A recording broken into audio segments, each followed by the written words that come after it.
Bismillahirrahmanirrahim. Alhamdulillahirabbil alamin.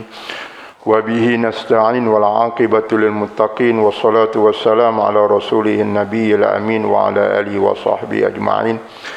Allahumma 'allimna ma yanfa'una wanfa'na bima 'allamtana. Allahumma zidna 'ilma. Allahumma 'allimna ma jahilna wa dhakkirna ma nasina. Allahumma faqihna fid din wa 'allimna ta'wil. Allahumma shrah sudurana bil Qur'anil 'azim wa yassir umurana wa nawwir qulubana ya arhamar rahimin. Rabbi shrah li sadri wa yassir li amri wa hlul 'uqdatam min lisani yafqahu qawli. Subhanaka la 'ilma lana illa ma 'allamtana innaka antal 'alimul hakim wa la hawla wa la quwwata illa billahil 'aliyyil 'azim. ولا حول ولا قوة إلا بالله العلي العظيم ولا حول ولا قوة إلا بالله العلي العظيم. قال الله تعالى في محكم كتابه وهو أصدق القائلين إن الله وملائكته يصلون على النبي يا أيها الذين آمنوا صلوا عليه وسلموا تسليما. اللهم صل على محمد وعلى آل محمد كما صليت على إبراهيم وعلى آل إبراهيم وبارك على محمد وعلى آل محمد كما باركت على إبراهيم وعلى آل إبراهيم في العالمين إنك حميد مجيد. وقال تعالى ونفس وما سواها فألهمها فجورها وتقواها قد أفلح من زكاها وقد خاب من دساها. وقال تعالى وذكر فإن الذكرى تنفع المؤمنين. Assalamualaikum warahmatullahi taala wabarakatuh. Alhamdulillah, syukur kita kepada Allah Subhanahu wa taala pagi ini diberi kesempatan dapat sama-sama kita membincang, sama-sama kita bermuzakarah dan sama-sama insya-Allah kita memohon pertolongan daripada Allah Subhanahu wa taala. Mudah-mudahan Allah Subhanahu wa taala membuka pintu hati kita, membuka keaiban diri kita, dapat sama-sama kita mengenali dan dapat sama-sama kita memahami dan terusnya kita berusaha untuk mendidik nafsu kita, diri kita ke jalan yang diredainya insya-Allah, seperti mana yang difirmankan dalam surah Asy-Syams, wa nafsin wa ma sawwaha fa alhamaha fujuraha wa taqwaha qad aflaha man zakkaha wa qad khaba man dassaha. Insyaallah, mudah-mudahan apatah lagi di sana sebagai panduan untuk kita, peringatan untuk kita daripada Imam Ghazali rahimahullah taala. Dia katakan siapa yang nak kejayaan di dunia dan juga di akhirat, maka ikatkan diri dia dengan 6 ikatan. Dengan 6 ikatan, di antaranya di sana apa yang dikatakan dengan summabil muraqabah, intai tengok diri dia, summabil mujahadah, hasil daripada intai dia berusaha meningkatkan, dan dalam masa yang sama bil muaqabah, hukumkan diri dia, dan seterusnya bil muatabah, dengan mencelakan diri, keaiban diri dia tadi ini. Ini apa yang disebutkan dalam bab apa yang tadi ini, muraqabah dan juga bab muhasabah di sana. Maka pagi ini insya-Allah sambungan daripada perbincangan kita dalam fi bayani ma'rifati uyubin nafsi, menyatakan cara untuk kita nak mengetahui segala aib nafsu dan segala sifat celaan supaya menyucikan akan dia, supaya menyucikan akan dia, akan nafsu tadi ini. Maka kalau tuan-tuan ingat pernah kita bincang bulan lepas, iaitu nafsu, nafsu dan tingkatan nafsu, definisi nafsu, apa yang dikatakan nafsu, dan di sana tingkatan ataupun pangkat kita yang Allah Subhanahu wa taala jadikan kita tadi ini. Wa nafsin wa ma sawwaha, wa nafsin wa ma sawwaha, dan nafsu dan diri itu apa yang telah pun kami dengan sawwaha, iaitu kami aturkan, kami sempurnakannya, kami letakkannya, sama ada benda yang baik dan juga benda yang tidak baik. Wa nafsin wa ma sawwaha fa alhamaha, maka kami ilhamkan bagi dia, kami letakkan bagi dia, fa alhamaha fujuraha, sama ada benda yang tak baik fa'alhamaha fujuraha wa taqwaha, dan juga perkara-perkara yang baik, iaitu perkara yang membawa kepada takwa. Kemudian qad aflaha man zakkaha, maka berjayalah bagi mereka yang man zakkaha, membersihkannya, menyucikannya. Qad khaba man dassaha, maka binasalah, maka tak baiklah bagi mereka yang tak berusaha untuk nak menyucikan ataupun bagi mereka yang mengotorkannya. Makanya di sana fitrah nafsu kita tadi ini Allah Subhanahu wa taala dah letak dah. Allah Subhanahu wa taala dah bagi dah. Apatah lagi di sana juga diceritakan kita ni di alam arwah dulu dah pun buat perjanjian dengan Allah Subhanahu wa taala, buat pengakuan di hadapan Allah Subhanahu wa taala dengan kita menjawab pertanyaan Allah Subhanahu wa taala, yang mana Allah Subhanahu wa taala sebut di sana, alastu bi rabbikum, adakah aku ini Tuhan kamu? Alastu bi rabbikum? Qalu bala syahidna. Maka semua roh-roh tadi ini, nafsu-nafsu tadi ini ataupun jisim rohani, iaitu jisim di alam arwah dulu, mengakui, mengatakan Allah Subhanahu wa taala itu adalah Tuhan kita. Alastu bi rabbikum? Qalu bala syahidna. Maka kalau keadaan sedemikian, maka Allah Subhanahu wa taala masukkan kita pindahkan kita daripada alam roh masuk alam rahim, daripada alam rahim keluar kita pergi kepada alam dunia. Buat sementaranya, sama ada kita nak pergi kepada benda yang baik ataupun benda yang tak baik. Na'udzubillahi min dzalik. Inna hadaina hussabila imma syakiran wa imma kafura. Ini. Maka dunia inilah tempat persimpangan kita. Mudah-mudahan insya-Allah kita balik seperti mana yang kita minta. Allah maj'al fi akhir kalamina inda intihai ajalina qawla la ilaha illallah. Ya Allah, jadikanlah di akhir kalam kita tadi, ketika kita nak mati, ketika kita nak sud penghidupan kita tadi ini, Allah maj'al fi akhir kalamina inda intihai ajalina qawla la ilaha illallah, perkataan la ilaha illallah Muhammadur Rasulullah. Man qala la ilaha illallah fi akhir kalami dakhala al-jannah. Siapa yang kata la ilaha illallah di akhir kalam dia, maka dia akan dimasukkan ke dalam syurga. Maka ini juga apa yang diminta oleh imam tadi, di imam tadi ini, maka itu lebih clear lagi.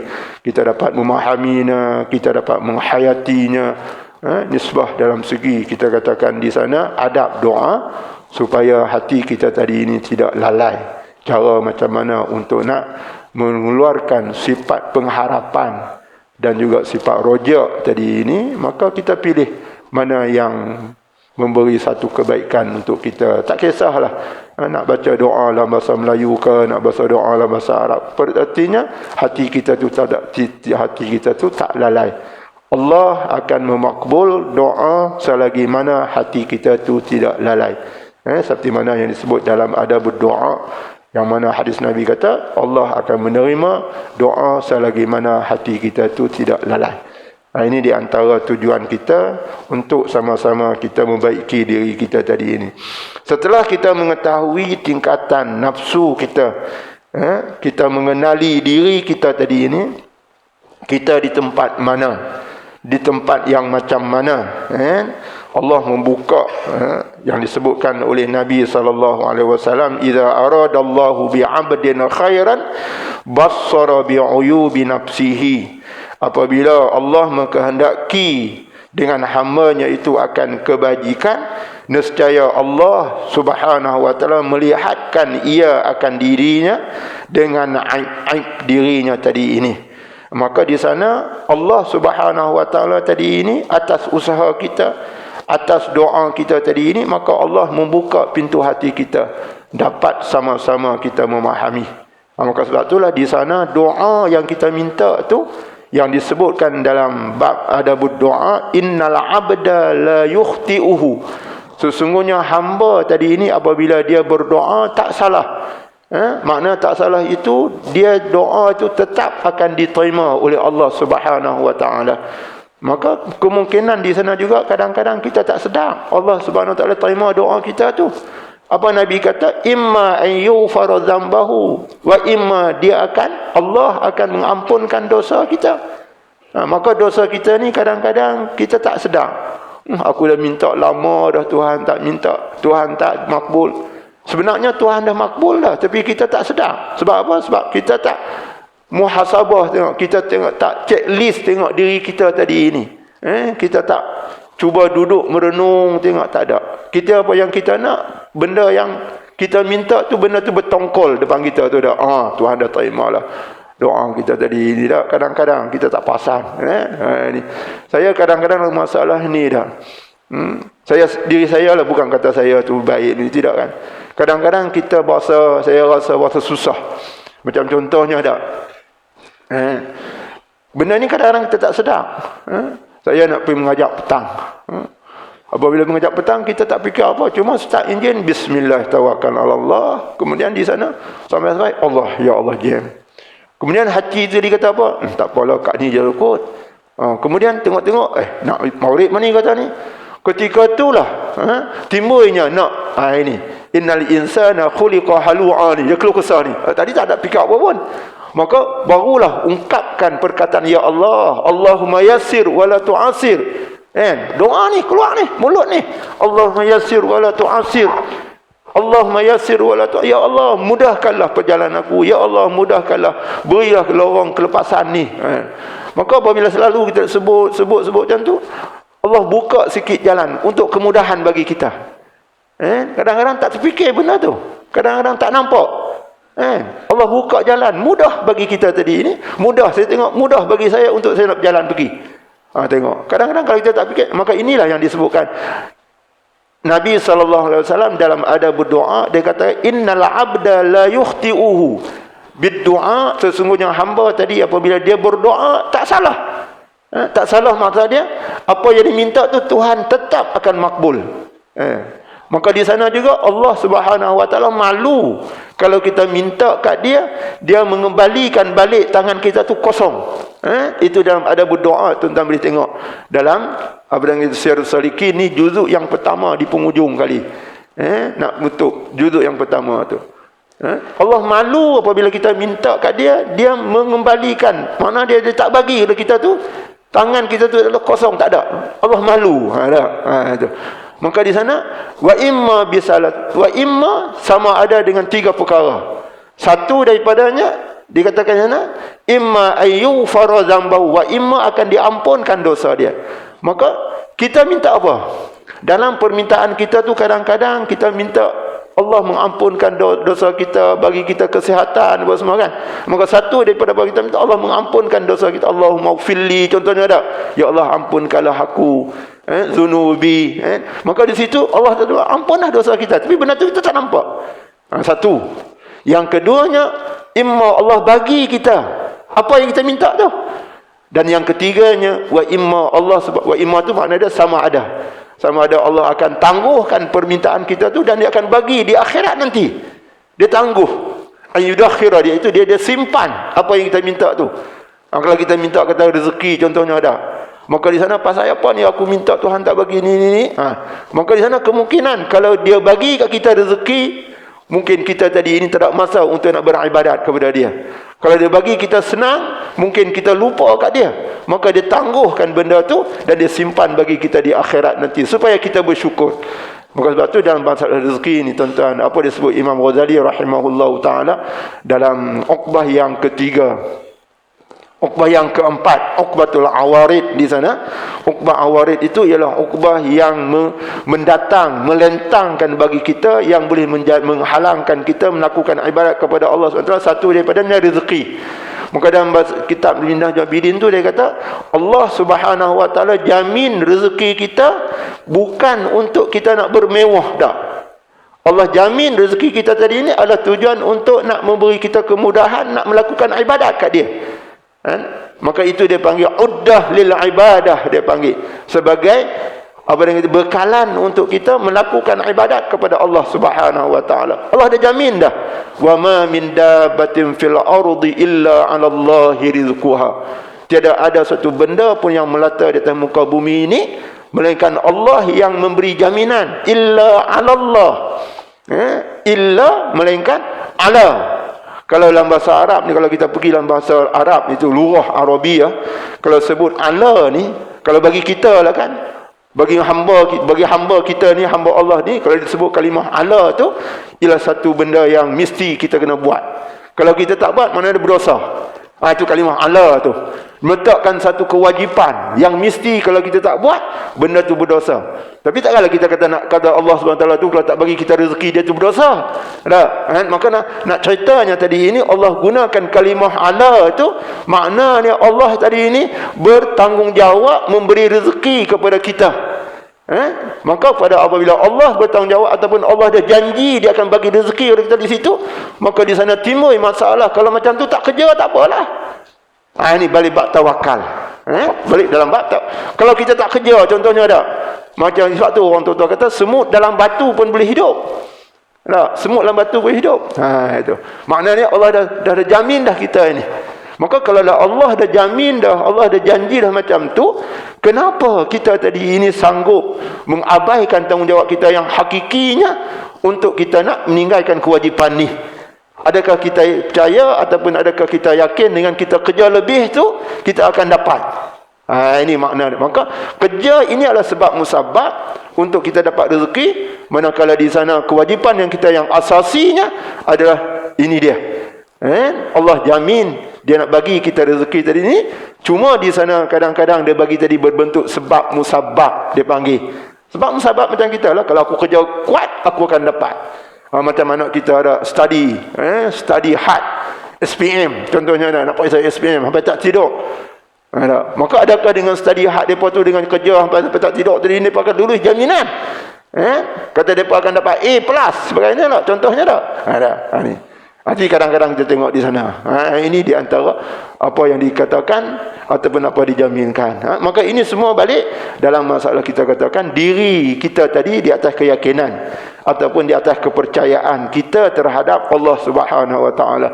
Maka yang pentingnya kita didik diri kita tadi ini, semua apa yang diberi oleh Allah Subhanahu Wa Taala tadi ini atas kita katakan bukan daripada usaha yang kita lakukan tadi ini kita akan dapat dah. Cuma kita disuruh melaksanakan sebab musabab kita sebagai hamba Allah, nisbah kita hidup di dunia ini. Itu sebab musabab tu kita kena pegang betul-betul. Kita kena yakin betul-betul itu. Itu di antaranya. Apatah lagi dunia ni. Apatah lagi dunia ini yang mana disebutkan di sana dunia itu sebagai titi dan dunia itu juga sebagai tempat. Sebagai titi untuk kita pergi kepada akhirat dan dunia tadi adalah sebagai tempat untuk kita bercucuk tanam. Hasilnya kita akan dapat di akhirat. Itu apa yang dibincangkan. Maka dalam masalah ini Imam Ghazali rahimahullahu taala memberi kita maklumat ataupun formula di kaedah, kaedahnya di sana cara macam mana untuk kita nak memperbaiki diri kita, nafsu kita tadi ini, supaya nafsu kita tadi ini daripada nafsu yang pertama pergi nafsu yang kedua pergi ketiga pergi keempat, seterusnya di sana kalau boleh. Ini anugerah Allah Subhanahu Wa Taala. Pergi ke 5, pergi ke 6, pergi ke 7. Nafsul kamilah di sana dibincangkan. Yang mana pernah saya katakan dulu tingkatan nafsu kita ni dia ada 7. Maka sekurang-kurangnya kita dapat diri kita tadi ini, kita menyedarkan diri kita tadi ini, kita tahu diri kita ini, aku ini adalah sebagai hamba. Apabila aku ni sebagai seorang hamba, maka di sana tanggungjawab aku melaksanakan mengikut perintah Allah, bukan mengikut kemahuan nafsu tadi ini. Bukan ikut kemahuan nafsu, bukan menyembah nafsu, bukan menyembah dunia, tapi adalah menyembah Allah Subhanahu Wa Taala. Ini adakah kita menyembah nafsu? Apa makna menyembah? Apa makna ibadat di sana? Ini tu dibincangkan. Sebab itulah ada satu buku yang ditulis oleh Allahyarham Maulana Abu Hassan, Maulana saya dulu, dia tulis dia ambil dalam masalah apa yang itu surah Kahfi di sana, iaitu ashabul jannatain, ashabul jannatain, iaitu dua orang yang diberikan dua kebun. Jannatain ini bukan syurga dah, iaitu kebun, ashabul jannatain. Seorang tadi ini dia bersyukur kepada Allah dengan Allah bagi dia tadi ini kebun yang subur, begitu subur. Yang seorang lagi ini Allah bagi juga kebun yang subur juga, tapi dia katakan ini adalah hasil usaha aku sendiri, bukan daripada Allah Subhanahu Wa Taala yang beri. Ini apa dibincangkan. Maka sebab tu satu buku tajuk dia As-Sira' bainal imanu wal madiyah, iaitu peperangan antara iman dan juga harta benda. Macam kita lah, macam kita dapat duit, rezeki banyak, duit banyak, apa kita katakan, ini hak aku, ini hasil usaha aku, rumah besar ni aku yang buat ni, hasil daripada titik peluh aku ni. Pasal apa aku nak bagi ke orang, pasal apa aku nak sedekah ke orang, pasal apa aku nak bagi yang zakat pula. Ini semua hasil titik peluh aku. Maka ashabul jannah ini seorang salah satu daripada jantulah. Ini aku usaha semua ni. Syurga pedanggi kebun-kebun ni yang subur, yang elok pasal ini aku usaha semua. Tak ada kena mengena dengan Allah Subhanahu Wa Taala. Ini wadrib lahum masalar rajulaini, wadrib lahum masalar rajulaini ashabul jannah, apa sebab lepas pada tu. Ini ambillah perumpamaan bagi mereka itu dua orang ashabul jannatain, tuan punya kebun. Tu boleh tengok situ peperangan antara iman kebendaan. Itu disebutkan. Maka cara kita nak mengetahui diri kita tadi ini, supaya diri kita tadi ini betul-betul menjadi hamba Allah Subhanahu Wa Taala, bukan menjadi hamba dunia, bukan menjadi hamba itu dan hamba ini. Cara macam mananya? Disebut. Kata Imam Al-Ghazali rahimahullahu ta'ala, bagi mengetahui aib nafsu itu beberapa jalan, tetapi disebutkan oleh Imam Al-Ghazali rahimahullahu ta'ala dengan 4 jalan. Kita ambil ringkasnya, kalau kita ambil satu tu panjang. 4 cara. Cara yang pertama adalah duduk murid yang salik itu bersama-sama dengan syekhnya yang mursyid. Ini kalau kita pergi dalam masalah ini, iaitu pergi kepada peringkat dia panggil ilmu tarekat, dia panggil ilmu tarekat. Dia ambil kita ni sebagai kita sedang kita ni orang yang salik. Salik ni makna dia ialah orang yang melakukan ibadat kepada Allah. Salik tu makna dia orang berjalan. Salik tu makna dia berjalan.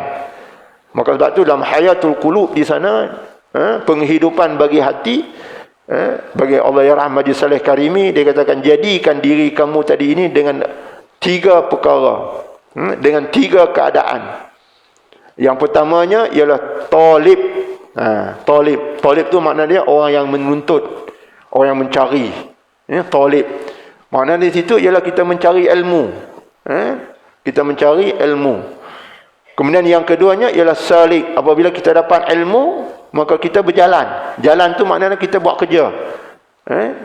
Seperti mana yang Rasulullah SAW sebut daripada Abdullah bin Abbas, dia kata kun fid dunya ka'annaka gharibun.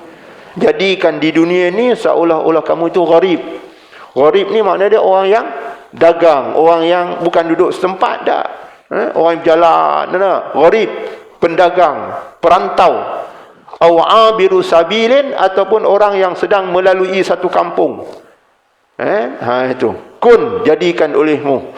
Hadis ini Abdullah bin Abbas sebut ketika mana mereka di atas belakang unta, lalu satu kampung. Ini yang Rasulullah SAW sebut ini. Abiru sabil aw abiru sabilin fid dunya ka'annaka gharibun aw abiru sabilin. Itu. Maka cara tak langsungnya di situ kita ni semua ni adalah orang yang salik. Yang mana disebut dalam surah apa yang sana dikatakan surah Al-Adiyat, innal insana apa yang kita laqad khalaqnal insana, bukan, wal adiyati dhabha fal muriyati qadha fal mughirati subha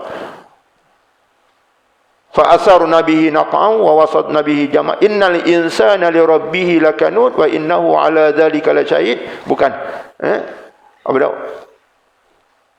apa dia disebut dalam surah, bukan surah tu nak ceritanya manusia ni suka keras kepala. Innal insana li rabbih lakanud. Manusia ni dengan Tuhan itu dia suka bangkang, suka tak suka. Laqad khalaqnal insana fi kabad. Tu ayat tu. Laqad khalaqnal insana fi kabad. Sesungguhnya manusia ini kami jadikan dalam diri dia tu ada kabad, hati. Kemudian apabila Allah jadikan dalam hati, kemudian di sana Allah jadikan kita ni untuk kita nak bersusah payah. Itu dalam satu ayat tu. Laqad khalaqnal insana fi kabad ayasabu an la yaqdiru alaihi ahad. Surah apa saya tak ingat dah itu. Maknanya Allah jadikan kita di dunia ini bukan untuk kita beristirahat dah. Untuk kita bersusah payah, untuk kita nak bekerja. Maka apabila kita nak buat kerja untuk kita beribadat, maka di antara umumnya di sana, wa ma khalaqtul jinna wal insa illa liya'budun. Aku tidak ciptakan jin dan manusia itu melainkan untuk beribadat.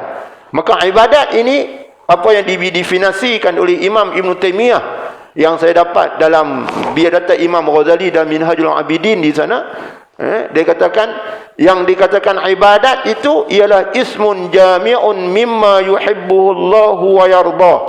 Ibadat itu ialah satu nama, satu perkara, jami' ismun jami'un, yang mana kita buat tadi ni keluar daripada titik peluh manusia ni, yang mana wa ma khalaqtul jinna wal insa illa liya'budun tu, apa dia ibadat tu?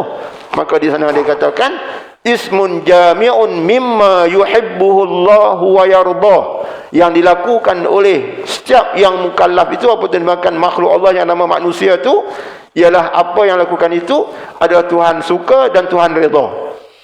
Maka apabila kita buat keluar daripada keringat kita ini Tuhan suka dan Tuhan redha, maka itu ibadat. Maka apabila dikatakan ibadat, maka kita diberi ganjaran oleh Allah Subhanahu wa taala. Maka setiap apa yang kita buat tadi ini tiada ada yang kita tak ada ganjaran. Itu. Tak ada sia-sia. Tak ada kita katakan free, tak ada. Cuma ikut kaedah dia. Balik dalam hukum syarak. Sebab hukum syarak ni ialah satu hukum untuk nak menentukan apa yang kita buat akan diberi ganjaran. Syarak itu yang kita buat, cara hidup kita.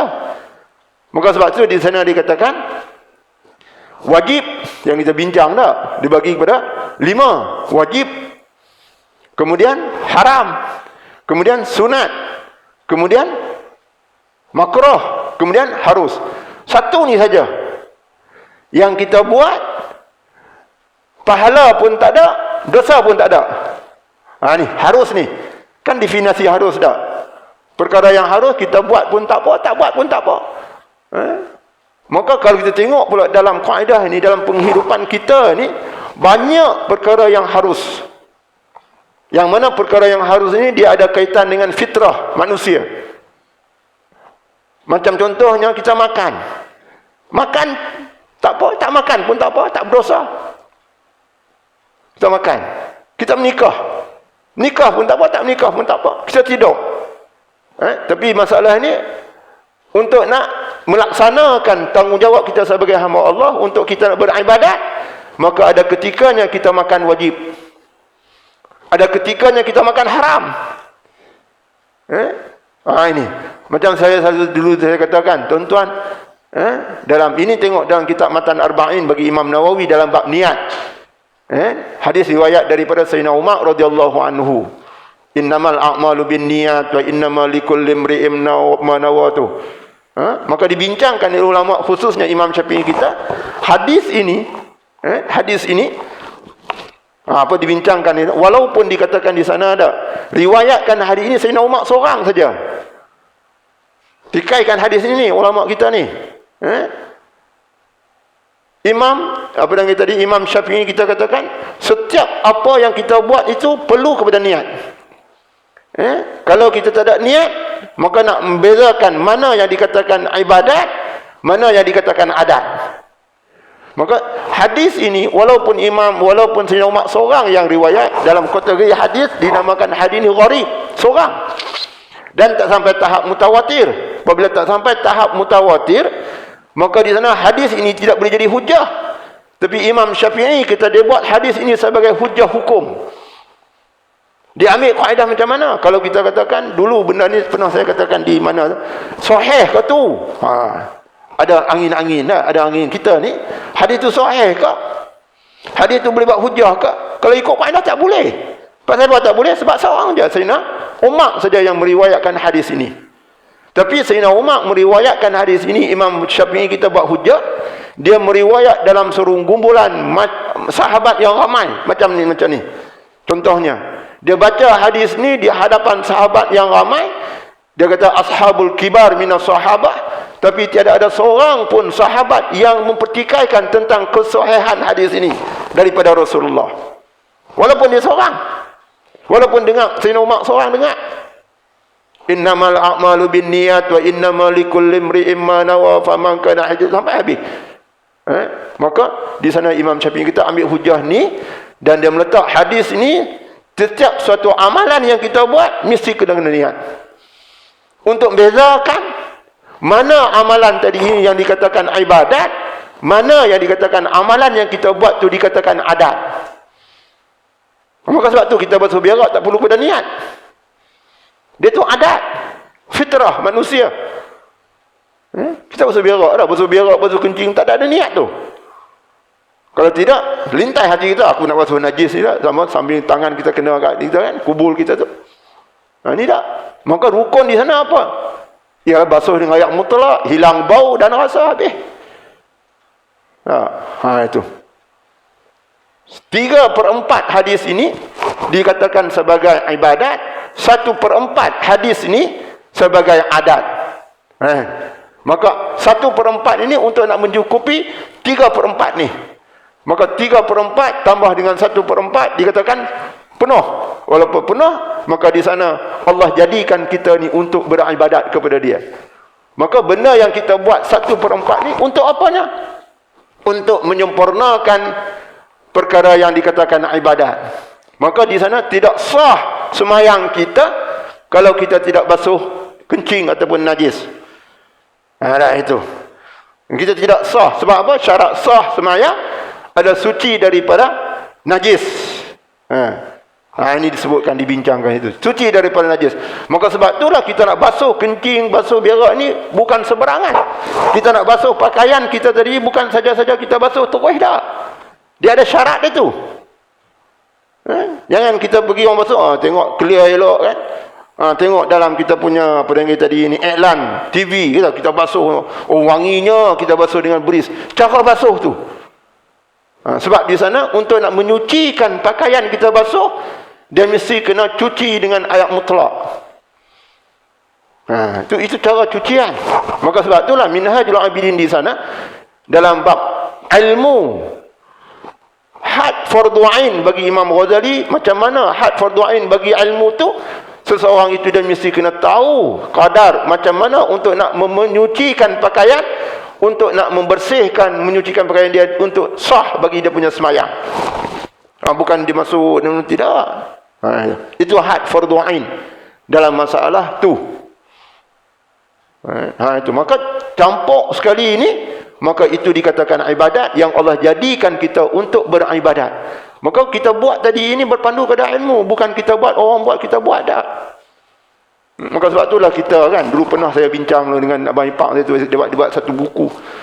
Dia katakan kita ni kalau basuh pakaian ni, kita basuh pakaian ni, kita masuk dalam bekas tu, kita tambahkan air tadi ini tenggelam tu, kita kocok tu, suci tak pakaian kita tu. Ini berkaitan dengan mesin basuh yang automatik tu. Dulu tak ada kan. Sekarang ni masuk air, tengok air banyak, pusing, kemudian air keluar bawah. Suci tak pakaian kita tu. Itu dibincangkan dulu.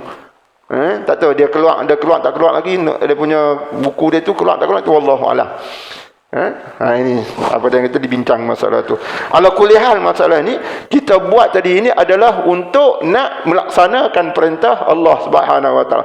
Balik dalam masalah harus, maka di sana benda yang harus kita buat adalah untuk nak melaksanakan, nak menyempurnakan ibadat yang wajib, ibadat yang haram, ibadat yang sunat, ibadat yang makruh tadi ini.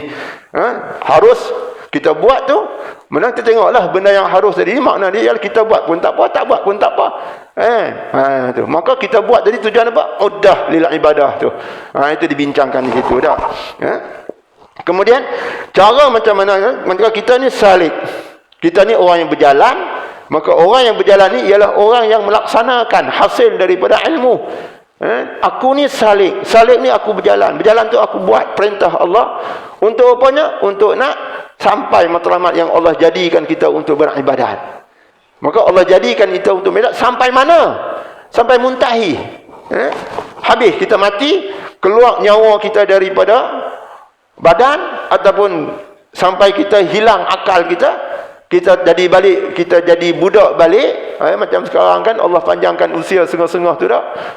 Kadang-kadang sampai dia tak sedar, kata dia semayang tak semayang. Kadang-kadang dia pun dah ada kalangan kita ni, ada seorang tu ditanya saya, isteri tadi ni dia nak semayang Ustaz, tapi dia tak tahu. Tanya semayang apa, dia tak tahu, tapi dia nak semayang. Maka dia kata, saya kata di sana, tabiat dia nak semayang itu adalah semasa dia muda tadi ini, keadaan dia tu dia tak pernah tinggal semayang tu.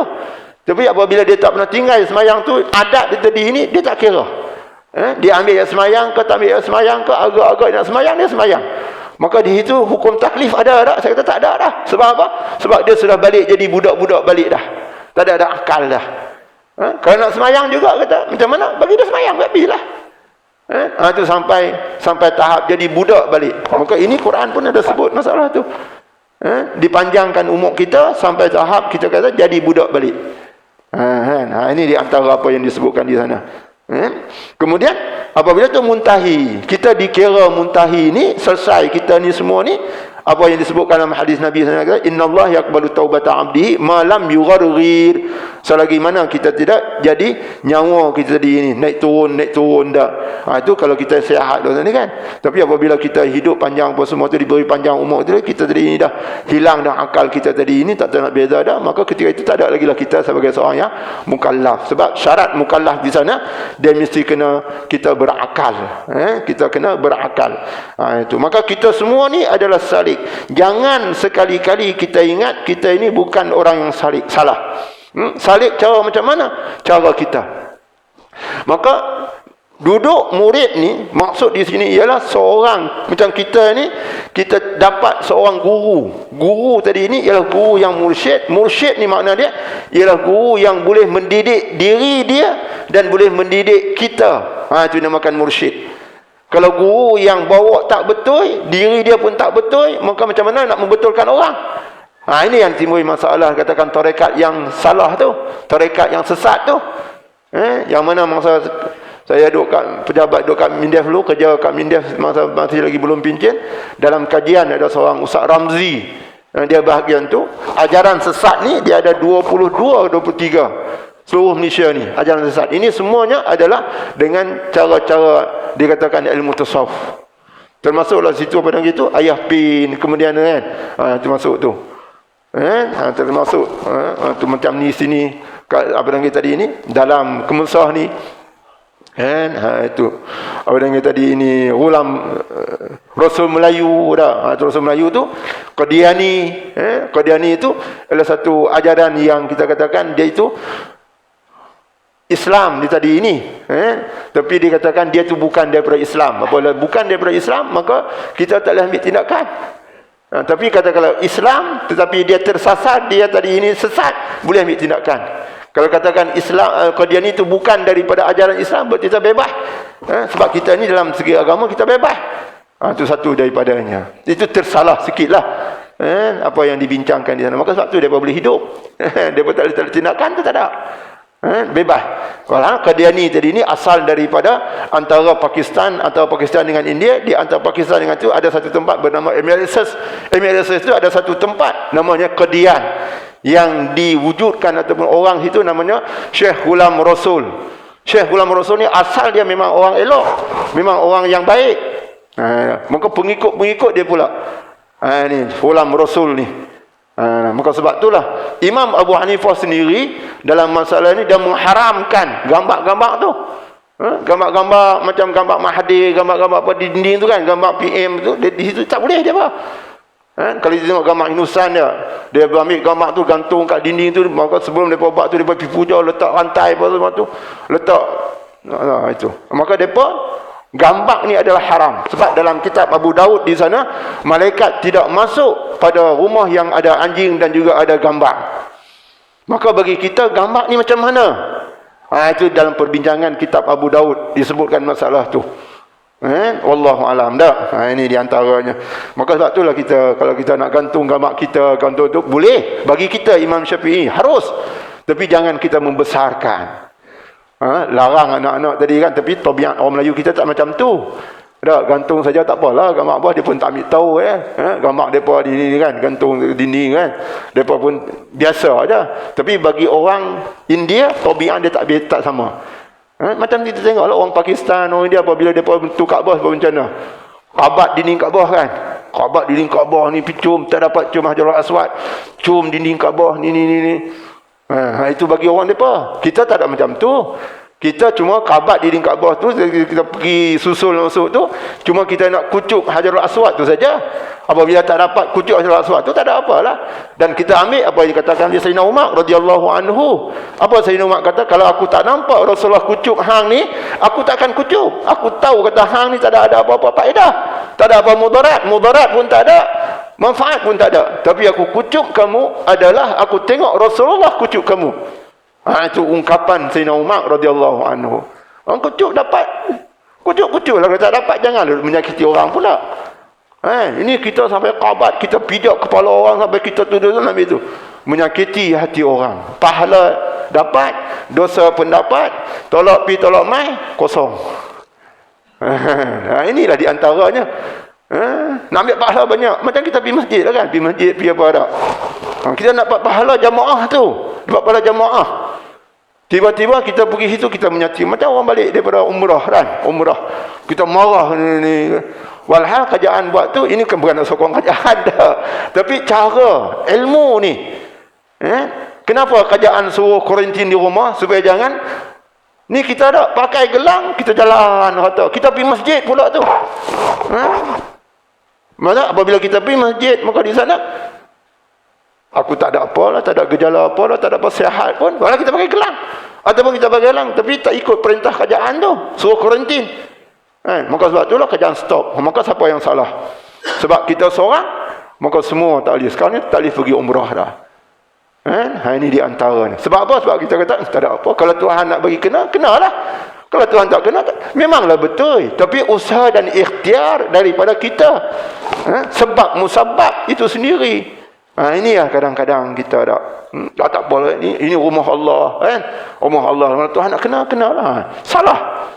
Lain kalau kita tu dah peringkat tinggi kita tadi ini, tak menyusahkan orang, tak apa kan, maka ini dibincangkan itu dalam bab suluk di sana ataupun dalam bab uzlah.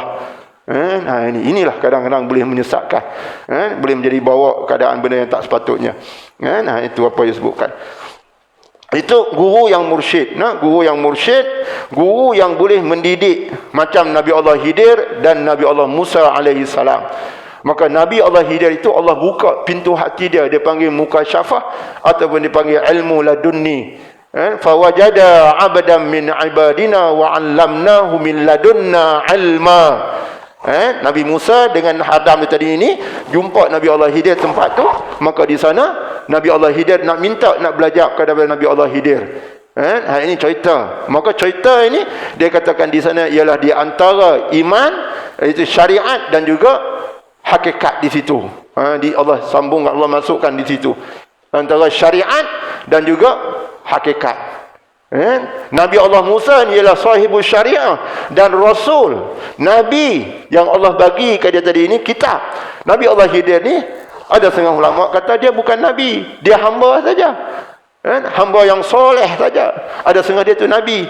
Maka sebab itulah aqidatun najin, nabi ini ramai, banyak. Nabi ni banyak, 240,000 orang kalau kita dalam kitab Aqidatun Najin ni. Tapi Rasul ini ialah 313, 314, 315. Yang wajib bagi kita tahu 25 orang saja. Itu. Dan ceritanya Nabi itu banyak, 200 lebih. 240,000 lebih. Itu Rasul.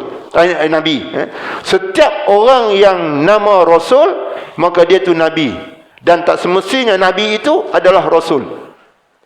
Itu kita kena faham yang tu. Maka Syekh Kahar ni, sebelum dia jadi Rasul tu, dia jadi Nabi kah? Adakah benda-benda yang dikatakan di sana sebagai tanda kenabian dia tu? Maka di sana ada benda-benda yang mencari adat. Apa dianya? Bagi Nabi ni benda yang mencari adat, yang dinamakan irhas. Dia panggil, buktikan kamu, kalau kamu tu sebagai Nabi, kamu ada irhas. Apa irhas kamu? Sebab di sana ada 7 benda yang aib, benda yang ajib. Benda yang ajib, benda yang pelik. Maka kepada Nabi, Allah bagi kepada Nabi, ini dinamakan irhas, benda yang pelik. Apabila dia naik darjat jadi Rasul, maka itu dipanggil mukjizat. Maka bagi orang macam kita ni, ataupun orang solehin, kita ni orang soleh, minta-minta lah kan, orang solehin dan orang-orang arifin ni, itu dia panggil ma'unah, dan juga dia panggil karamah. Dan yang 3 lagi itu, asyu'uzah, as-sihir itu, maka itu dia bagi orang yang mukmin yang fasik ataupun mukmin yang asi. Sihir, syu'uzah, dan juga istidraj. Di sana dia 3 benda. Ini kita kena faham betul-betul. Maka dalam masalah ini juga, kadang-kadang guru yang mursyid ni, maka di sana dia ada, dia panggil karamah, dan juga dia panggil ma'unah. Tapi kalau guru yang tak mursyid tu, ada benda-benda yang macam ni, maka itu dia panggil sihir, dia panggil syu'uzah, ataupun dia panggil istidraj. Dia panggil 3 benda. Maka bagi kita ni pula, bagi kita ni pula, sekurang-kurangnya kita kena faham ni. Kita kena tengok macam mana guru ni yang kita nak lantik dia menjadi guru yang mursyid untuk didik kita ni. Maka habis-habis tak ada di situ, kita kena memahami sekadar fardu ain, ilmu fiqh, ilmu tauhid, dan juga ilmu tasawuf. Ini 3 ilmu ni kita mesti kena ada. Jangan terus kita terjun ambil dia didik kita jadi ni, tak boleh. Inilah yang saya, apabila saya sebut masalah ni, banyak saya jumpa kawan-kawan, jumpa kawan-kawan lama, kadang-kadang askar lama-lama. Sat duduk mana sekarang? Saya lepas pincing, kata duduk ke Mensah tu. Dulu dia kata tahun 90-an, saya pernah masuk ke Mensah tu, dia kata. Saya pernah belajar ilmu tarekat, dia kata. Baguslah, saya kata. Bagus, dia kata. Antara abang melawati itu ataupun di Kemensah tu banyak. Ada 3 tempat. Ada setengah tu dakwah kata, dia kata jenis-jenis semayang pun tak. Semayang Jumaat tak. Ada setengah tu ni guru macam ni, dia tiap malam Jumaat dia pergi zikir apa semua kan. Tapi masya-Allah, isteri tadi ini kepala gobeh keluar, sembang depan tu gobeh keluar. Kalau diri tadi ini tak boleh, macam mana perempuan tu lah boleh ni. Bukanlah kita nak menentukan dia lah, tapi sekurang-kurangnya dia ada benda tu. Ini yang dikatakan guru yang mursyid. Maknanya diberitahu kepada kami dulu, guru yang mursyid itu ialah guru yang boleh mendidik diri dia, keluarga dia ke jalan yang diredai Allah Subhanahu wa taala. Maka kita pula nak pastikan dia ni betul tak betul. Inilah 3 benda. Sebab itulah orang yang saya jumpa ni, dia kata sekarang masih lagi kah? Dia kata tak ada dah. Kata pasal apa tak ada? Sebab dulu saya tak tahu Ustaz.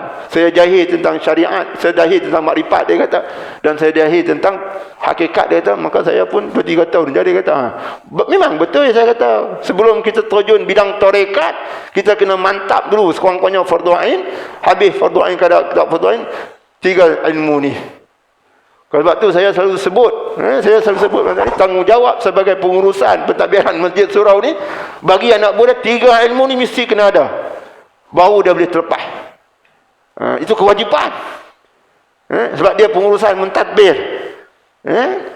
Fiqh mesti kena ada. Tauhid mesti kena ada. Tasawuf mesti kena ada. Bagi anak buah yang main sembahyang. Depa nak ikut tak ikut, itu masalah depa. Kita sediakan makan, sediakan minum, makan tak makan, itu pulang ke mereka lah. Mereka nak ambil combau, tak apalah ambil combau. Hidang dah ada dah. Maksud saya ni, kita sediakan pengajian di masjid di surau ni, mereka main semayang, apabila mereka nak dengar, duduklah. Kalau duduk tadi, maka ini di antaranya. Duduk bersama dengan majlis ilmu ni. Kalau kita tak boleh duduk dengan guru yang mursyid tadi. Sekurang-kurangnya. Untuk kita jadi panduan, apa yang kita nak beramal. Maka sebab itulah di sana hadis Nabi kata, la yanbaghi lil alimi ay yaskuta ala ilmi. Tak patut bagi orang yang alim bahawa dia diamkan diri dia dengan ilmu, dia tak boleh. Dia akan terima balasan di akhirat nanti. Kadar mana? Kadar mana mampulah. Macam saya ada sikit ilmu Tuhan bagi kan, kadar mana yang saya mampu bagi kepada tuan-tuan. Maka saya tak boleh bagi ilmu kepada tuan-tuan. Kalau tuan-tuan tak ada ni, takkan saya nak bagi kat tiang. Sekurang-kurangnya seorang, dua orang tak kisahlah, tak semestinya penuh. Sebab tu dalam tahun 90-an tu, di Masjid Imam Syafi'i itu tiang banyak. Mula-mula saya mengajak situ, kuliah maghrib, kitab idaman penuntut bagi Syekh Abdul Ghani bin Hadi Yahya. Tiang banyak, 3 orang, 4 orang, 3 orang, 4 orang. Datuk Bahanuddin, pengurusi masa tu. Pengurusi surau Masjid Imam Syafi'i itu. Dia hantar surat kepada Datuk Najmi, minta seorang mengajak di situ. Itu tanggungjawab dia lepas lah. Idaman penuntut. Mula-mula saya pergi itu tahun 90-an. Nah ni sekurang-kurangnya ada ilmu kita nak buat dia. Tapi sekarang alhamdulillah orang nak buat amal ni banyak. Tapi orang nak berilmu tu tak mau. Bagi saya pula situ pasal apa nak buat mau. Nak amal ni mau. Sebab di sana dia nak buat ikut suka kehendak dia tadi ini. Bukan dia buat ikut ilmu dah, ikut suka dia. Apabila buat ikut suka dia tadi ini, maka di sana boleh jadi kita tersasar, kita jadi kufur, kita buat tadi ikut orang. At-taqlidur radi ataupun ar-rabatul adi. 3 benda di situ disebut dalam Aqidatun Najin. Kita ikut orang buat, kita pun buat. Kita ikut tengok kawan tu buat. Baru ni orang pergi murah kan, dia hebat, banyak orang tak pergi murah, dia marah. Dia marah. Balik pada umrah, jenis-jenis orang ini marah. Itu bukan kita pergi umrah dengan duit dah, dengan ilmu. Maka di sana apa yang Rasulullah SAW, al-hajrul mabrur, haji yang mabrur tiada ada balasan melainkan syurga. Berarti tak umrah dengan haji. Bagi kita lah, bagi kita Imam Syafi'i ni, atau bagi kita faham ni, umrah dengan haji ni, haji wajib, umrah sunat, betul tak? Salah. Dua-dua wajib. Dua-dua wajib. Itu dia panggil umrah haji Islami, dia panggil. Kalau kita dalam kitab Aqidah tu, dalam kitab Kashful Lisan. Ini dibincangkan dalam kitab tu. Kita tengok kan? Kita tengok. Kalau kita pergi umrah, kita pergi haji, kita buat haji, buat umrah tak? Buat. Sekali arung kita pergi. Mana? Kita pergi buat haji tu 4 musim tu, 4 bulan tu. So, kalau kita pergi awal, kalau kita pergi ni kan, kita buat haji, kita buat umrah. Ataupun kita buat umrah, kita buat haji. Betul tak? Tak ada buat satu. Dua-dua kita buat. Kalau musim bukan daripada musim haji yang 4 bulan tu, ialah itu musim umrah. Maka dua-dua bagi kita mazhab Imam Syafi'i ini adalah wajib. Apabila wajib di situ, orang kata adik abang lah. Haji yang kepala besarnya, bawa dia. Kalau wajib di situ, maka di sana balasan orang pergi haji ataupun balasan orang pergi umrah. Saya tak sebut balasan haji umrah kan, sebab pergi haji automatik buat umrah. Balasan orang pergi haji dan balasan orang pergi umrah yang bulan, yang bukan musim haji, bulan haji, maka di sana adalah syurga. Balik pada haji, balik pada umrah, syurga. Itu dia panggil penghuni syurga. Tanda haji yang mabrur. Tiba-tiba kita balik, kita marah orang. Macam mana dikatakan haji yang mabrur? Macam mana dikatakan umrah yang mabrur? Muhasabah balik diri. Muhasabah balik. Cuma haji kita pergi musim haji dan kita buat umrah sekali. Manakala umrah kita pilih lain daripada musim haji ataupun bulan haji. Bulan haji 4 bulan tu. Dah, 4 bulan tu dia katakan bulan haji. Maka haji yang mabrur, Rasulullah SAW sebut, tiada ada balasan kecuali syurga. Maka kalau haji yang mabrur, begitu juga umrah yang mabrur, tiada ada balasan kecuali syurga. Kemudian tiba-tiba kita balik ini, kepala gobeh lagi. Balik dulu dengan apa disebutkan oleh Allah, apa yang kita Ustaz Abdullah Adam dalam bimbingan umrah haji, sana ada satu buku nota dia tu, tanda haji yang mabrur ni pergi lain, balik lain. Takkan pergi hitam balik putih. Dah. Makna dia, pergi tadi ini kita tengok, balik tadi lebih baik sikit tu. Jangan pergi pun lebih kurang macam tu, balik pun teruk lagi tu pula. Itu maksud dia tu. Itu muhasabah diri. Kalau sebelum pergi, kita kepala kita gobeh apa semua kan. Balik pada tu, sebulan, seminggu, 2 minggu, tutup lagi lah. Tutup pun kerat. Lepas tu buka. Wallahualam. Ini muhasabah kita. Okey, sikit lagi. Maka kita letakkan diri kita tadi ini sebagai, kita katakan orang yang salih, iaitu kita ambil diri kita tadi ini bergurukan dengan guru yang mursyid.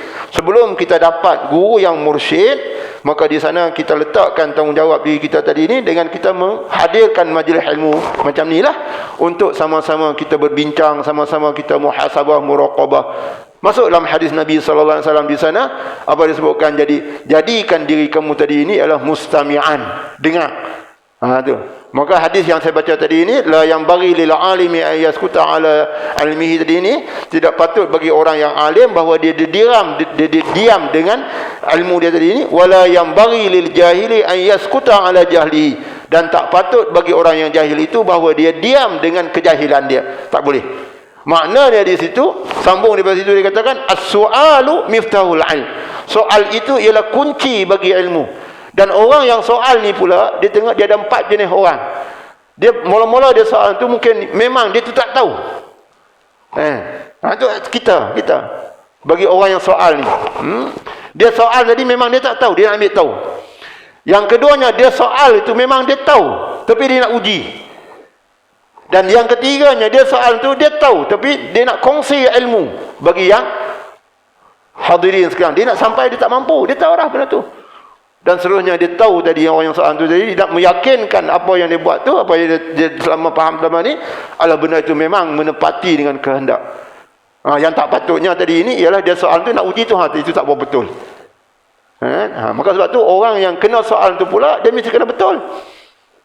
Kalau dia tak tahu, maka dia jawab tak tahu. Dia jawab tak tahu. Saya tak tahulah benda tu ni. Dia tak boleh merapu.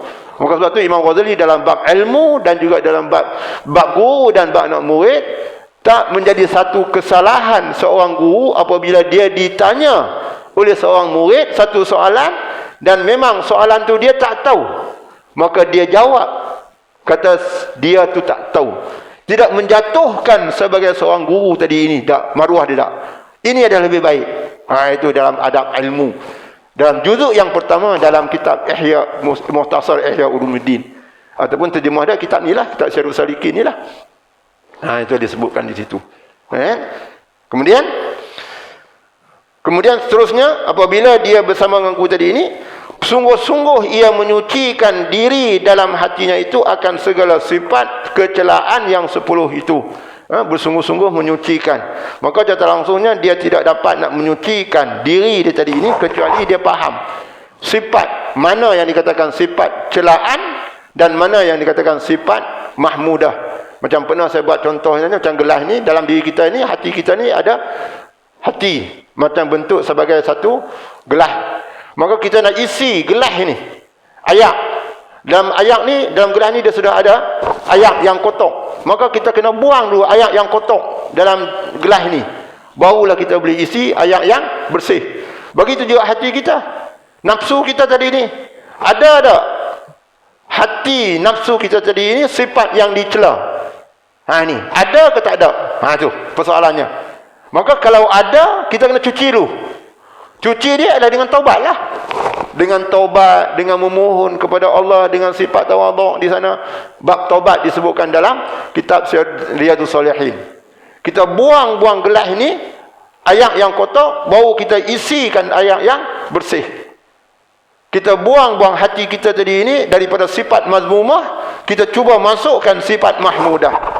Di sana Allah SWT sebut, ma ja'alallahu li rajulin min qalbain. Allah tidak akan jadikan bagi manusia itu 2 hati. Memang kita tak ada 2 hati dah, ada 1 je dah.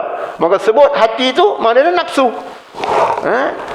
Itu. Maka sebab itu hakikatnya apa disebutkan dalam Ajaibul Qalbi dulu yang kita bincang dulu, hati, nafsu, roh dan akal satu badan. Latifatur Rabbaniyah. Itu satu badan, satu anggota. Macam kita tanah, air, api, angin. Maka tanah, air, api, angin yang kita tengok ni, luar ni, satu badan. Tapi satu badan ini, dia merangkumi 4 benda asal. Tanah, air, api, angin. Badan kita yang luar ni, kita nampak. Badan kita dalam pun macam tu juga lah. Maka sebab itulah, apabila kita mati saja, roh kita keluar dari badan yang kita nampak ni, maka di sana ada setengah mengatakan roh tu akan balik masuk dalam badan kita ni. Ada setengah kata tak, roh, badan, hati dan nafsu itu Allah jadikan bentuk badan. Bentuk badan. Itu dikatakan badan yang halus di sana. Ini wallahu a'lam. Tapi bagi Imam Ghazali dalam masalah ini tak, apa yang disebutkan dalam masalah ini, dia katakan Allah cabutkan nyawa kita ni, maka malaikat bawa bertemu dengan Allah Subhanahu Wa Taala. Kemudian dalam masa kita proses tadi ini, proses nak simpan, nak mandi, nak simpan apa semua kan, lepas pada tu Allah kembalikan balik badan roh kita tadi ke dalam badan kita, dan badan kita tadi ini bangun duduk. Itu Imam Ghazali rahimahullah taala. Maksud dia masuk balik dalam badan kita ni, maka malaikat muka nakir datang tanya soalan ni. Macam inilah dia kata. Itu pandangan Imam Ghazali dalam Syarhus Salikin. Kemudian Allah keluarkan roh ni tujuan apa? Itu rahmat Allah Subhanahu Wa Taala. Apabila sampai ajal, Ustaz Dani, awak kena masuk dalam kubur. Agak-agak nak masuk, tak masuk. Dengan keadaan macam ni. Agak-agak lah nak masuk, tak masuk. Daripada rumah besar, daripada terang elok dan semua kan, tiba-tiba mandi, saya ada nak pergi alam kubur ni, sementara nak tunggu padang mahsyar, pergi baring kata tu, tentang. Kemudian orang mandi kita apa semua dah, buat macam ni lah yang disebutkan dalam bab tawakal dah. Orang tweet kita apa semua kita dah, buat kai. Kemudian lepas pada tu orang balut kita, agak-agak boleh ke tak boleh? Macam sebab tu dalam surah Mul tu sana, apa Allah SWT sebut di sana tak? Allah jadikan innama Allahul ladzi khalaqal mauta wal hayata linabluwakum ayyukum ahsanu amala. Allah jadikan, Allah ciptakan hidup dan mati itu adalah untuk nak cuba kamu. Itu rahmat daripada Allah Subhanahu Wa Taala. Tak kira siapa manusia ni kan. Maka sebab itulah kalau kita tengok kan, benda yang lain dia boleh buat, belanja berjuta-juta, beribu-ribu, sanggup buat benda. Tapi nyawa boleh buat tak? Nyawa boleh beli tak? Tak boleh tak? Baju kok mati tak? Tak kata yang macam mana? Maka habis lagi kita kena tahu sifat sekurang-kurangnya 10 sifat, ataupun kalau teruk sangatlah kita ni kan, teruk sangat, corot sangat ataupun benar sangat kita ni, 2 sifat ni mesti kena ada dalam diri kita. Mesti kita kena tahu, faham betul-betul. Sifat apa? Sifat riya dan juga sifat ujub. Kita kena tahu benda ni. Dan masukkan diri kita ni sifat ikhlas. Dan juga sifat tawaduk, rendah diri. Tawaduk ni bukan berarti kata orang pijak kepala kita, orang boleh tak, bukan macam tu dah. Kan ikhlas ni pula kita kata aku ikhlas ni, tak. Macam mana yang dikatakan ikhlas tu? Definisi ikhlas tu. Riya ni macam mana yang dikatakan riya ni? Ujub macam mana dikatakan? Ni habis-habis tak ada. Disebut dalam Minhajul Abidin ataupun dalam kitab Zainul Insan. Kita tahu diri kita ni tak ada sifat ujub dan juga tak ada sifat riya. Kita bersihkan diri kita, kita taubat kepada Allah. Kalau kita ada ini lintas astaghfirullahalazim. Maka sebab itu ikutkan dengan benda yang baik, ikutkan benda yang jahat itu dengan benda yang baik, dan benda yang baik itu innal hasanat yuzhibnas sayyiat. Benda yang baik boleh menghilangkan benda yang jahat. Ini makna dia. Maka sebab tu kadang-kadang ikhlas ni, orang tak, ambillah saya ikhlas ni. Ambillah saya ikhlas ni. Tak apalah pada segi zahir dah. Itu definisi ikhlas tu. Apa dia? Satu benda yang disebutkan di sana bandingannya. Ikhlas ini kalau bentuk rupa badan, tubuh badan, dia katakan macam sekok semut hitam di malam gelap gelita, duduk di atas seketul batu yang hitam. Tu. Maka cara tak langsung dalam Minhajul Abidin sana dikatakan ikhlas itu ialah takhlisul qalbi fi ta'at. Kita mengosongkan hati kita dalam kita melaksanakan taat. Maka di sana dibagi kepada 2. Ikhlas pada amal, ikhlas pada ganjaran. Ikhlas pada amal, ialah kita buat tu mendekatkan diri kepada Allah. Ikhlas pada ganjaran tu, kita nak ganjaran tu daripada Allah, bukan daripada manusia. Itu cara umum definisi tu. Bukan kita katakan kita masuk dan kita bincang ikhlas ni ustaz-ustaz saja, ada. Kita sendiri semua ni. Kita buat kerja, kita turun daripada pagi sampai ke petang kita balik kan. Ikhlas. Tapi kita letak ikhlas ni kada ustaz-ustaz, orang kata ada. Macam saya dulu mengajar satu tempat tu. Ini saya kata terus terang. Ustaz dah ni bagi buat apa dia sampul. Sebab dia sudah ada pencen. Tak payah bagilah kat dia sampul, dia sudah ada pencen dah. Maklumat tu dapat kat saya kata tak apa, saya pun saya tanya adakah saya main kat sini, saya minta ada tuan-tuan. Ada tak saya minta ada tuan-tuan? Boleh saya boleh mengajar sini tapi syarat tuan-tuan kena bagi saya sekian-sekian. Ada tak? Saya kata tak ada. Saudara ni kosong dah, kosong boleh. Sekak mana mampu, saya pun datang. Tuan-tuan bagi, saya ambil. Tuan-tuan tak bagi, banyak mana tuan-tuan itu untuk keikhlasan tuan-tuan. Tuan-tuan bagi sedekah kot tu, saya bagi sedekah kot ni, saya kata. Sebab sedekah ni bukan bersedekah RM1 saja, saya kata. Masa sedekah, perkataan sedekah, hatta meletakkan setitik mani dalam rahim isteri kita, sedekah. Itu sedekah. Ini Ramatan Arba'in Imam Nawawi. Tak apa, saya kata. Kalau saya boleh datang, ada duit bubuh minyak saya datang. Kalau tak ada duit, takkan saya bubuh ayak minyak saya, mutu saya tu, saya datang lah. Tuan-tuan jangan marah saya lah, kata. Sayyidina Abu Bakar ketika dia dilantik menjadi khalifah, dia berhenti dia. Daripada dia meniaga. Dia meniaga, Sayyidina Abu Bakar. Dia berhenti, kemudian dia ada tanggungjawab. Anak-anak dia, bini dia ambil duit Baitul Mal untuk nak menyara anak bini dia satu bahagi, dan satu bahagi lagi adalah dia bagi kepada orang-orang miskin. Maka apa dia bagi itu tenaga dia lah. Dia ambil duit tadi ini daripada Baitul Mal untuk nak bagi tanggungjawab dia, ayal dia tadi ini. Kemudian apabila dia ambil duit Baitul Mal tu, sudah pun ada dia punya peruntukan. Dia tak payah nak kerja dah. Kalau tidak, dia kena kerja untuk nak membantu dia punya, nak menyara anak bini dia, dan dalam masa yang sama juga dia kena uruskan harta, uruskan kaum muslimin. Dua. Itu masalah. Maka sebab tu di sana, kalau kaedah ni dikatakan ada duit Baitul Mal. Duit Baitul Mal ni di sana bincang oleh ulama-ulama ataupun berzaman Sayyidina Umar, ada di sana cukai dan sebagainya. Itu. Maka kadar mana itu, apabila dia ambil kali pertama, tak silap saya, dia ambil 400 dinar kot, lebih. Maka dia bubuh balik dalam duit Baitul Mal, ambil kadar mana yang dia perlu. Ini Sayyidina Umar, Sayyidina Abu Bakar radhiyallahu anhu. Kalau tidak, macam mana dia dapat nak melaksanakan tanggungjawab dia sebagai khalifah? Di sini pun dia nak, di sini pun kita. Maka kita pun macam tu jugalah. Kita pergi kerja, maka tanggungjawab kita tadi orang bagikan ke kita kaji untuk kita nak kerja tumbuh penuh tumpuan kita tadi yang diamanahkan tadi ini. Maka kerja Allah bagi rezeki tadi ini adalah sebagai ibadat, dan rezeki itu bukan untuk nak mewah, untuk melaksanakan ibadat. Uddah lil ibadah. Itu dibincangkan di situ. Wallahu alam. Kemudian habis sikit lagi, iaitu nescaya mengetahui ia akan Tuhannya. Apabila dia menyucikan dirinya tadi ini, maka dia boleh mengenal akan Tuhannya. Seperti mana sabda Nabi SAW, man arafa nafsahu faqad arafa rabbahu. Siapa yang kenal diri dia, maka dia akan kenal akan Tuhannya. Kenal diri itu siapa? Maka dia akan kenal Tuhan itu siapa. Maka sekarang ni kita ni banyakkannya kita tak kenal diri kita. Takkan tak kenal ustaz, diri ustaz siapa dia. Hakikat kenal. Kalau kita kenal diri kita tadi ini, kita tidak akan kata satu benda yang bukan kita tak tahu. Tapi kita hari ini kebanyakannya kita tak kenal diri kita tadi. Macam contohnya kita ni dalam masalah ilmu agama tak ada. Tapi kita cakap berkenaan ilmu agama. Contohnya macam kita sembahyang jarak kan.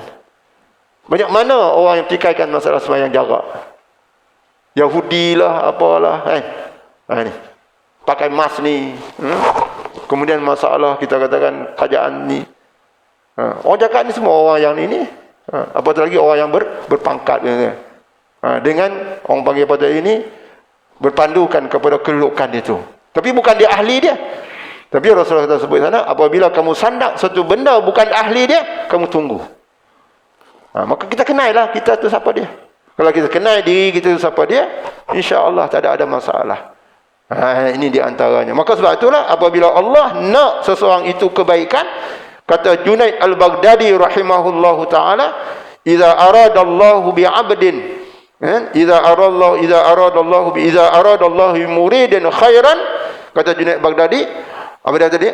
"Auqa'ahu ila sufiyyati wa mana'ahu suhbatal fuqara wa ahlul jidal."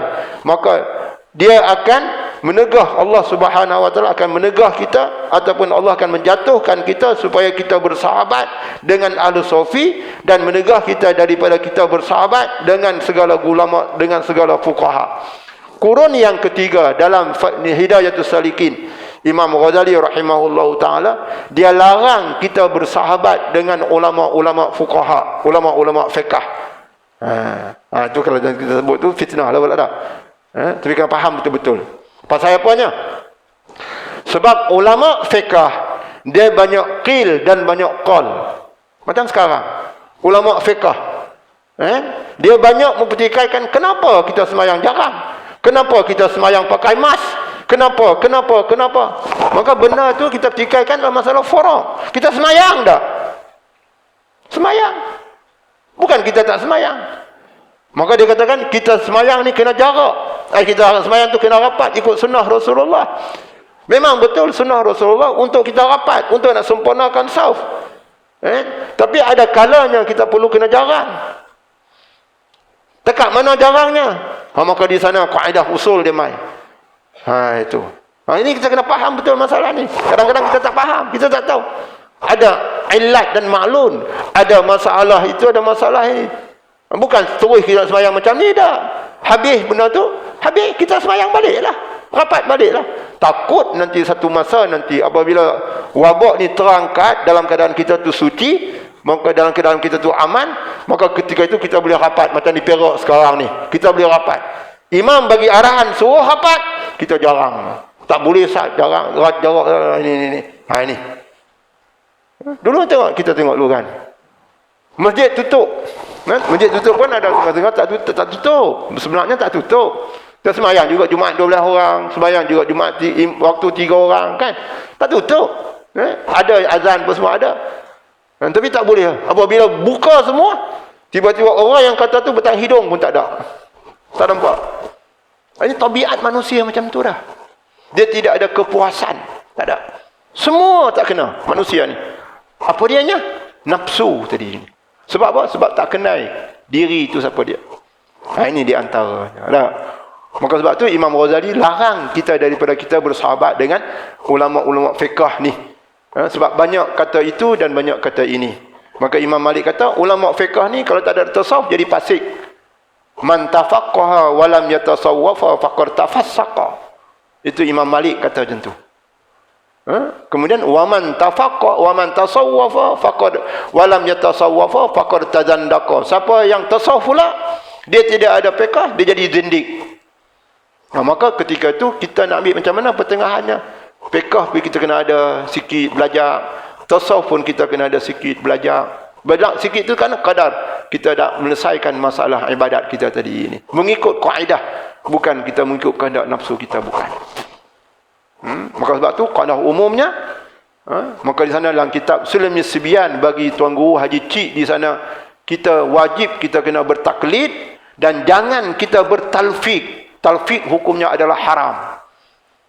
Tu dalam kitab tu bagi Tuan Guru Haji Cik, wajib bagi kita ni orang awam ni bertaklid, bermazhab.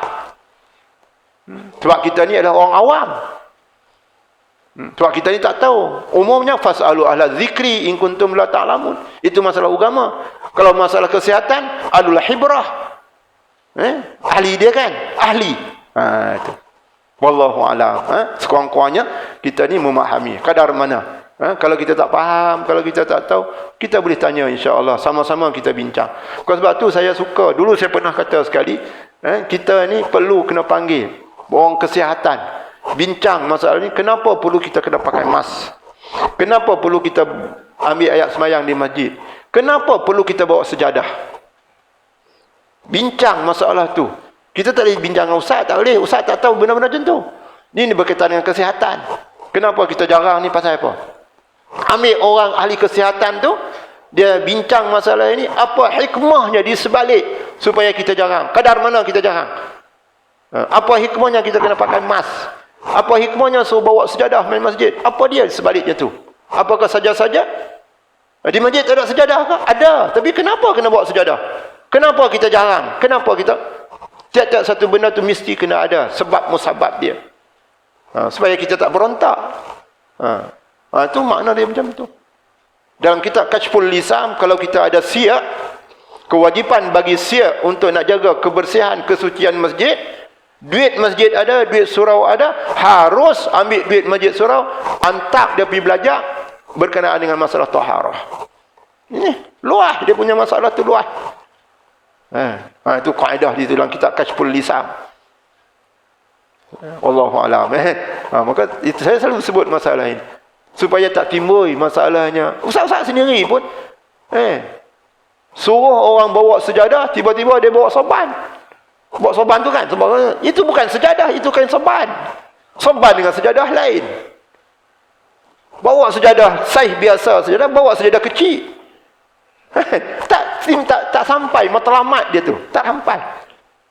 Bawa sejadah, apa sejadah? Sejadah tu, definisi sejadah tu apa dia? Maka sebab tu di sana dalam ilmu fiqh Allah mensyariatkan kita tadi ini pasal apa? Sebab Allah jadikan kita tadi ini quwwah syahwiyah al-aqliyah al-idrakiyah dalam Sabilul Muhtadin bagi Syekh Muhammad Arsyad Al-Banjari. Wallahu a'lam. Minta maaf. Dia tiap banyak ni dah. Minta maaf banyak. Itu pandangan, pendapat. Tiap satu benda yang Allah jadikan tadi ni ada di sebaliknya hikmah. Cuma kadang-kadang kita tidak kesampaian untuk nak mencapai hikmah tadi ni, kecuali di sana kita perlu kena cari, tanya orang yang ahli dia berhubung kait dengan masalah itu. Bukan saja-saja dan bukan di sana ni. Allah turunkan kita ni COVID ni ada sebab dia. Ada di sebalik pengajaran itu sendiri. Maka kita pun di situ ada pengajaran dia, ada banyak itu. Maka kita ambil pengajaran itu supaya boleh mendidikkan diri kita sebagai hamba Allah Subhanahu Wa Taala yang betul-betul mengikut perintah Allah, bukan mengikut perintah hawa nafsu kita, bukan. Setiap satu benda kita buat adalah kita ikut perintah Allah, sama ada benda itu kita suka ataupun tidak suka. Inilah yang Rasulullah kata sebut di sana, kullu ummati yadkhulunal jannata illa man aba. Semua umatku akan masuk syurga kecuali mereka yang enggan. Qalu wa man ya'ba ya Rasulullah. Sahabat tanya siapa yang enggan? Qala wa man atani wa man ata'ani dakhulal jannah. Siapa yang mentaati aku maka dia akan masuk syurga. Wa man asani faqad aba. Siapa yang menderhakai aku maka dia itu enggan. Enggan ini macam Allah kata kepada sebutlah iblis lah, aba wastakbara wa kana minal kafirin. Nauzubillahi min dzalik. Ini di antara apa yang dibincangkan. Wallahu alam. Insya-Allah kita pergi kepada pengenalan berkenaan dengan ilmu tarekat ni ataupun ilmu ahli sufi ni.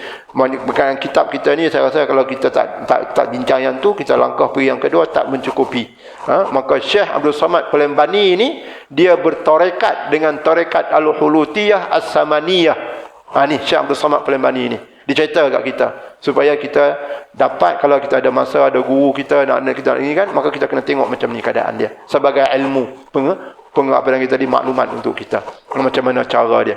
Yang dikatakan guru tadi siapa dianya? Guru Rasulullah kita siapa dia? Jibril. Guru Jibril siapanya? Allah Subhanahu Wa Taala. Guru yang kita nak ambil tarekat ni siapa dia? Ini diturunkan oleh Syekh Abdul Samad Palembani. Itu sinarai. Siapa dia? Itu dia panggil, dikatakan silsilah dia panggil. Wallahu a'lam. Nanti kita bincang. Aku qouli hadza wa astaghfirullahal azim. Assalamualaikum warahmatullahi taala wabarakatuh. Subhanakallahumma bihamdika nashhadu an la ilaha illa anta nastaghfiruka wa natubu. Wal 'asri innal insana lafi khusr illa alladhina amanu wa 'amilus solihati wa tawassaw bil haqqi wa tawassaw bil taqwa. Kulapan dah.